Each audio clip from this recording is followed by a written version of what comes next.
Bonjour!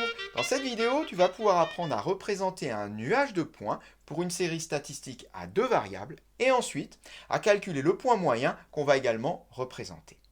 Donc une série statistique à deux variables, on en a une ici qui est donc présentée dans un tableau. On trouve ici l'évolution d'un budget publicitaire d'une société et son chiffre d'affaires correspondant sur les 6 dernières années. Les valeurs sont données en milliers d'euros, donc par exemple, sur la première année, on voit qu'on a un 8,40, ce qui signifie que sur la première année, cette société avait un budget publicitaire de 8 000 euros et un chiffre d'affaires correspondant de 40 000 euros. On voudrait placer donc tous les points correspondant à chaque année sur un graphique, donc dans un repère, et ensuite calculer le point moyen, on verra comment. Alors déjà, pour construire ce qui s'appelle ce nuage de points, eh bien, il faut considérer que chaque colonne correspond à un point dont les coordonnées sont xi, yi. C'est-à-dire, le premier point que je vais avoir à placer sera le point de coordonnées 8, 40. Puis je continuerai avec un deuxième point de coordonnées 10, 55, 12, 55, etc. jusqu'au dernier 18, 95. Ce qui signifie qu'il faut prévoir une échelle de façon à ce que ça passe sur l'axe des abscisses. Ça passe, ça veut dire qu'il faut que je puisse au moins lire et donc placer un point qui aurait pour abscisse 18, puisque c'est le plus grand. Et sur l'axe des ordonnées, il faut prévoir également un point d'ordonnée 95. Alors comment on va choisir notre échelle? Bon, c'est assez simple. Sur l'axe des abscisses, si on va jusqu'à 18, on voit qu'on peut prendre une unité égale 1 cm. Sur l'axe des ordonnées, pour les YI, là par contre ça ne marchera pas, sinon il nous faudrait 95 cm. Donc on va diviser tout ça par 10 et on va prendre donc 10 unités égale 1 cm. À partir de là, on peut donc construire notre repère pour y placer tous nos points.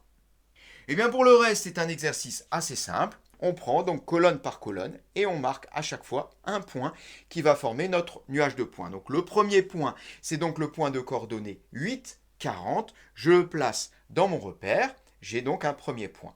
Je poursuis ensuite avec le point de coordonnées 10, 55, puis 12, 55, etc. On poursuit ainsi, ce n'est pas un exercice très difficile, jusqu'à 18, 95. Alors attention, c'est un nuage de points. On ne relie pas ces points, sauf dans un contexte très particulier, mais ça serait indiqué. Dans la plupart des cas, on ne relie pas ces points. Maintenant, ce qu'on voudrait, c'est obtenir ce qui s'appelle le point moyen. Pour cela, on dispose d'une formule. Alors c'est un point, ce point moyen. On va l'appeler G, et vu que c'est un point, eh bien, il va être défini à l'aide de ses coordonnées. Comme c'est un point moyen, on se doute bien qu'on va faire une moyenne. Et si on regarde de plus près la formule, eh bien, pour obtenir son abscisse, c'est-à-dire x qu'on va appeler x bar ici, eh bien, il suffit de faire la moyenne des xi, où xi sont tous les abscisses des points de ma série statistique à deux variables. Et pour obtenir son ordonnée, qu'on va noter y bar, eh bien ça sera la moyenne des yi, c'est-à-dire des ordonnées de tous les points de mon nuage de points. Donc calculons x bar et y bar et on aura les coordonnées de notre point moyen. Alors commençons par x bar. Je fais donc la moyenne des xi, c'est-à-dire 8 plus 10 plus 12 plus 14 plus 16 plus 18. Et tout ça, je le divise par le nombre de points, il y en a 6, soit divisé par 6. Alors je passe sur le calcul, on trouve 13.